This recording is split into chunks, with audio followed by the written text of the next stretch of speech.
Hello, champions!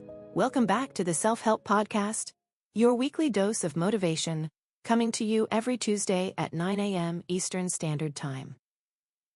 I'm Diep Pham, the creator of this podcast and your companion on the path of life transformation. Here, within this audio space we create together, you will discover all the right tools and the right mindsets to help you master your personal growth. Every single week, we unlock science-backed strategies and timeless ancient wisdom to help you master yourself, grow stronger, and level up in life. If you're ready to boost productivity, build unshakable confidence, and create lasting change, you are exactly where you need to be. And before we dive into today's very special episode, I want you to know that everything we cover today, the resources, the free templates, and the actionable guides, is waiting for you right in the video description below. So please do not stress about taking notes right now.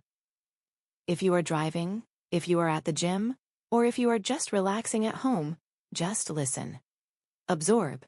Let these words sink into your subconscious. Today, we are tackling a massive topic in episode 9. It is a topic that touches every single one of us, yet it is so often misunderstood.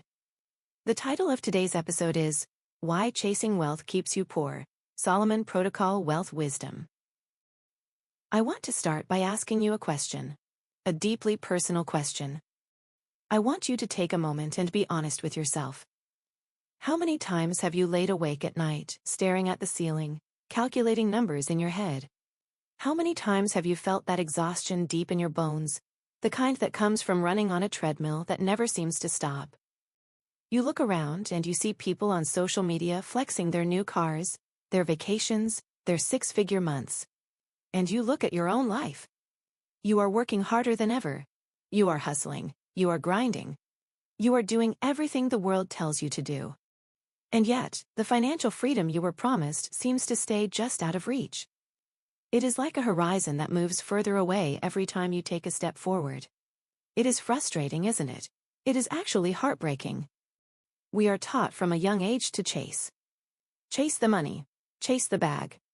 Chase the promotion. Chase the status. But today, I want to share a secret with you that might feel a little uncomfortable at first. It might go against everything you have been told. The secret is this: chasing wealth is actually what keeps you poor. It sounds like a paradox, doesn't it? How can chasing the thing you want keep it away from you? Think about trying to catch a butterfly in a garden. If you run after it, stomping your feet, flailing your arms, trying to grab it, what happens? It flies away. It is erratic. It is faster than you. You exhaust yourself running in circles, and you end up empty-handed. But if you stop chasing, and instead, you focus your energy on building a beautiful garden. If you plant the flowers, if you cultivate the soil, if you create an environment of beauty, the butterfly comes to you. It lands on your shoulder.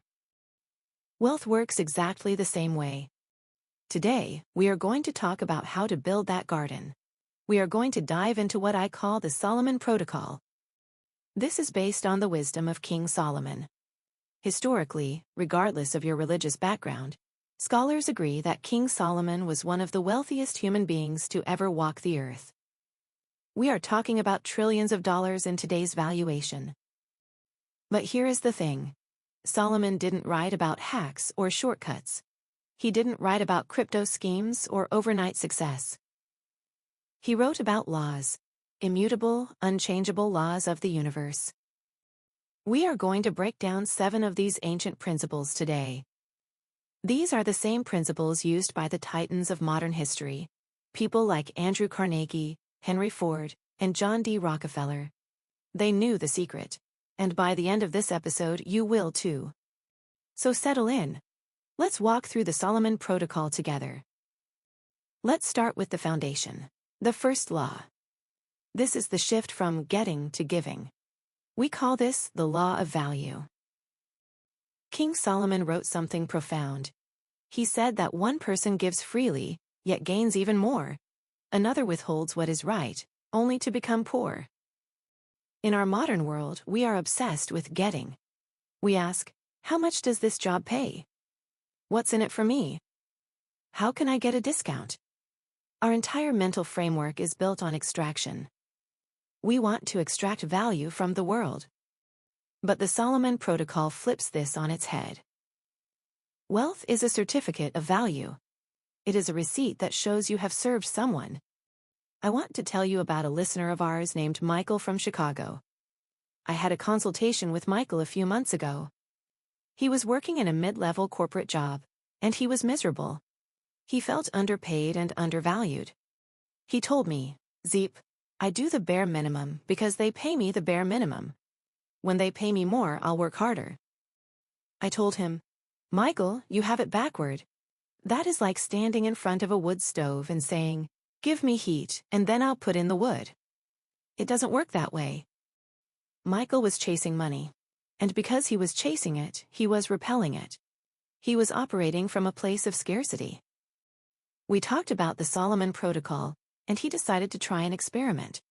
He decided to stop asking, "What can I get?" and start asking, "How can I serve?" He stopped worrying about his title. He started looking for problems his boss had that he could solve. He started helping his colleagues without asking for credit immediately. He focused entirely on becoming a person of value. It felt scary for him. He told me later that he felt like he was working for free. But here is what happened. Within 3 months, the energy shifted. People started coming to him for answers. He became indispensable.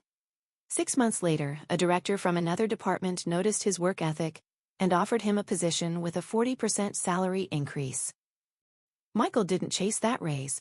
He attracted it by becoming a vessel of value. This isn't just a modern story. Look at Andrew Carnegie, the steel magnate. Carnegie didn't start out trying to be the richest man in the world. He started out trying to solve a problem: how to make steel stronger, cheaper, and more efficient to build the bridges and railroads of America. He obsessed over the service. He obsessed over the cost per ton.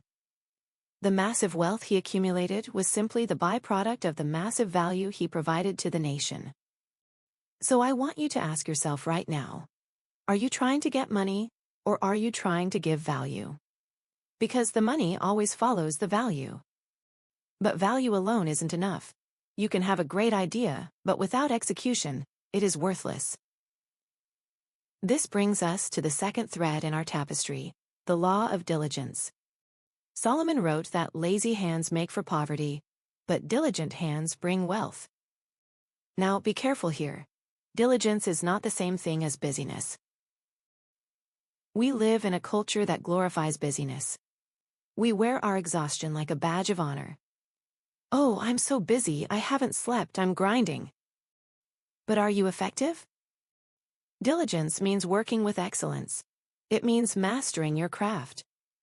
It means paying attention to the details that everyone else ignores. Think about Henry Ford. He didn't just invent the Model T and then sit back. He applied diligence to the process of manufacturing. He studied every single movement of his workers. He shaved off seconds here and seconds there. He didn't just work hard. He worked with a relentless pursuit of perfection. He respected the work enough to do it better than anyone else. I remember chatting with another champion of ours, Raj from Mumbai. Raj is a freelance graphic designer. When he first started, he was caught in the hustle trap. He was on all the freelance websites, bidding on hundreds of jobs, trying to do them as fast as possible. He was looking for the hack. He wanted the quick turnover. And because of that, his work was average. His clients were low quality. They argued with him over every dollar. He was exhausted and broke. When Raj embraced the law of diligence, he changed his strategy. He decided to take fewer clients, but to treat every single project like it was his masterpiece. He spent his weekends learning advanced design software. He studied color theory. He started treating a $50 logo job like it was a $5,000 branding package. And guess what? His clients felt that diligence. They felt that excellence. They stopped treating him like a commodity and started treating him like a partner. Today, Raj runs a full-scale agency. He stopped chasing pennies so he could attract dollars through excellence. That is the power of diligence. It is the refusal to be average. Now, you can work hard and serve others, but if you are walking in the wrong direction, you still won't reach your destination. You need a map. You need a strategy. This is where the third principle comes in, the law of wisdom and strategy. Solomon famously said, "Wisdom is supreme, therefore get wisdom. Though it cost all you have, get understanding." Notice he didn't say, "Get money." He said, "Get understanding." Why? Because money without wisdom is temporary. Wisdom without money can create wealth.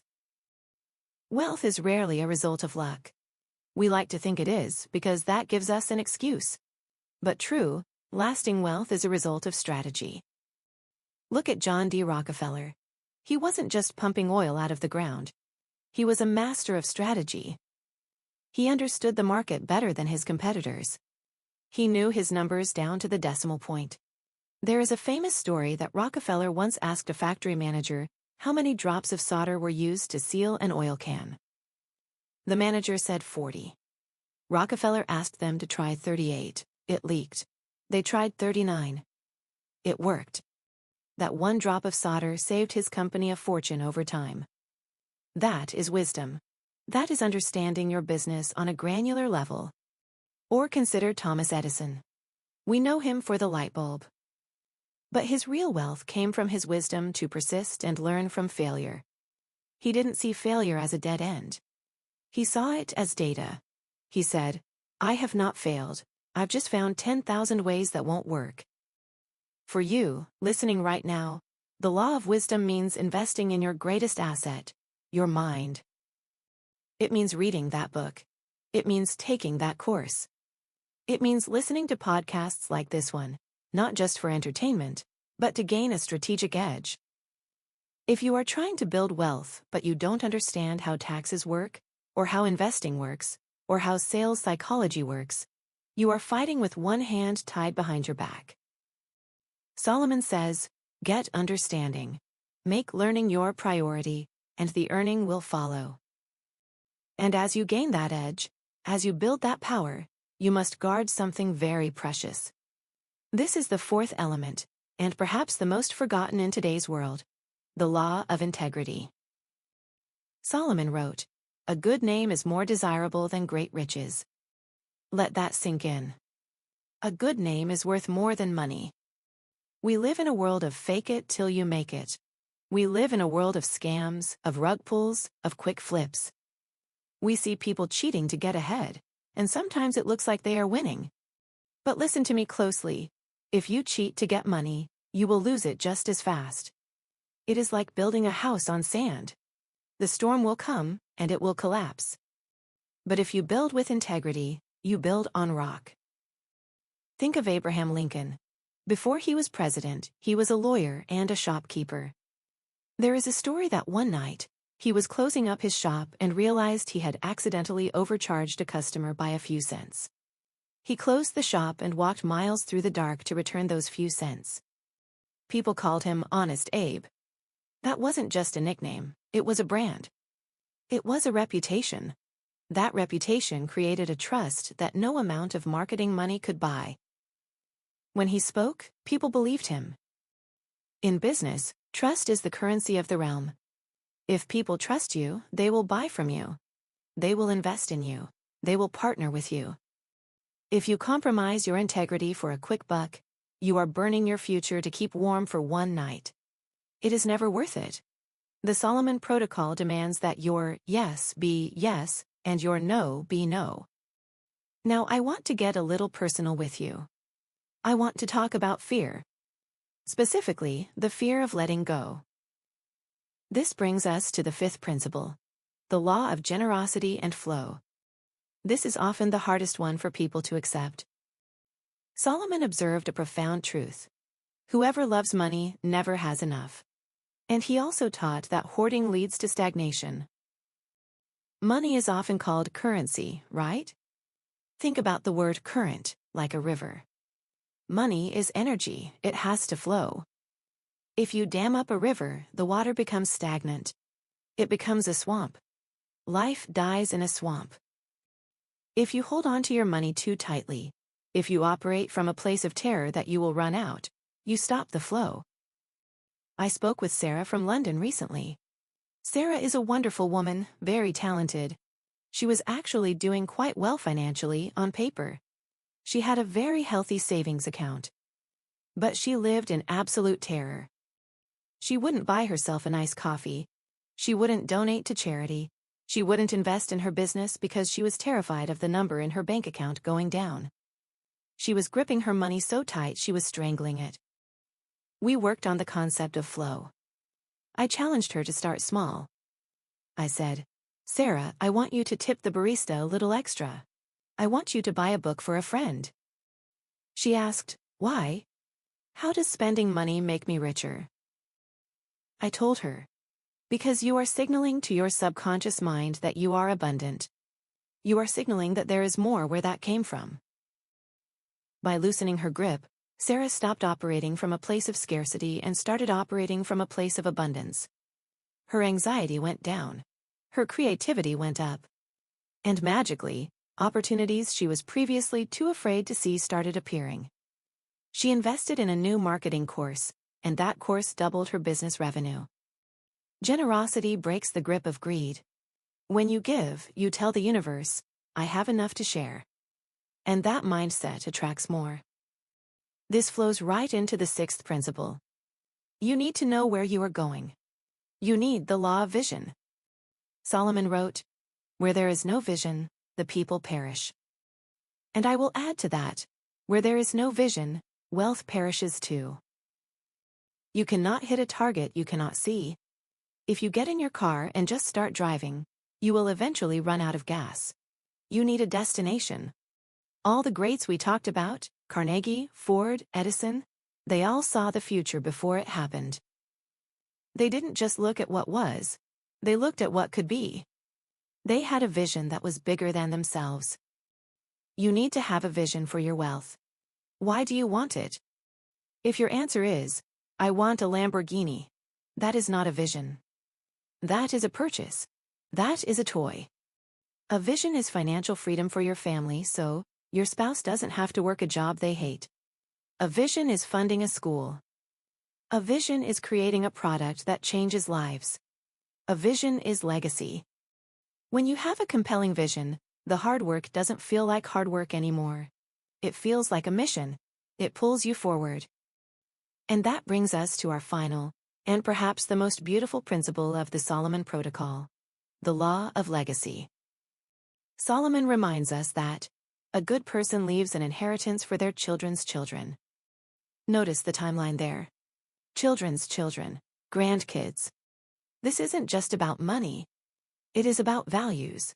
It is about planting trees under whose shade you do not expect to sit. We live in a world of instant gratification. We want the result now. But true wealth, generational wealth, is built with a long-term horizon. When you stop chasing money for today and start building wealth for tomorrow and for the generations after you, your decision-making changes completely. You stop taking shortcuts because shortcuts collapse over time. You stop compromising because you want your name to mean something in 50 years. You start building something that lasts. Think about the Rockefellers or the Fords. Their names are still on buildings. Their foundations are still doing work. They built a legacy that outlived them. You might be thinking, "Diep, I'm just one person. I'm not a tycoon." But you are the architect of your family's future. You can be the one who changes the trajectory of your entire bloodline. You can be the one who establishes the new standard. So, let's bring this all together. Let's look at the full picture of the garden we are building. The world tells you to hurry. Solomon tells you to be diligent. The world tells you to take whatever you can. Solomon tells you to give value. The world tells you to fake it. Solomon tells you to have unshakable integrity. The world tells you to hoard every penny. Solomon tells you to be generous and let it flow. If you are feeling poor today, despite all your hard work, I want you to stop the chase. Stop running after the butterflies. It is exhausting, and it doesn't work. Start cultivating the soil. Plant the seeds of service. Water them with diligence. Prune them with wisdom. Protect them with integrity. It is not an overnight hack. It is not a lottery ticket. It is a protocol. The Solomon Protocol. And it works. It has worked for thousands of years, and it will work for you. I want you to take a deep breath right now. Inhale confidence. Exhale anxiety. Let go of the fear of the chase. You have the tools now. You have the map. It is time to start building your garden. And that brings us to the end of today's episode of the Self-Help Podcast. I really hope you discovered something valuable today, something that shifted your perspective. I hope you found something you can immediately put into action to transform your financial mindset and, ultimately, your life. If this episode resonated with you, if it sparked a fire in you, please hit that subscribe button and ring the notification bell so you never miss our Tuesday morning releases. And I have a small favor to ask. Share this episode with just one person. Share it with someone who is working hard but feels stuck. Someone who needs to hear that they can stop chasing and start building. When we lift each other up, we all rise together as champions. Remember, I've put together all the resources we discussed today in the video description below. It includes a breakdown of the Solomon Protocol, a wealth mindset tracker, and the case study notes from Michael, Sarah, and Raj to help you implement everything we covered today. It is all there, free for you. Or if you'd like to dive deeper, I recently published 3 books on Amazon Kindle titled The Focus Unleashed, The Death of Fear, and The Procrastination Killers. All of these can contribute to your personal development journey ahead and help you build the discipline needed for true wealth. Feel free to check them out, give them a read, and let me know if they connect with you. Again, thank you so much for tuning in. My champions, I'm Diep Pham, the creator of this podcast and your companion on the path of transformation. Until next time, stay focused, stay motivated, and keep winning the game of life.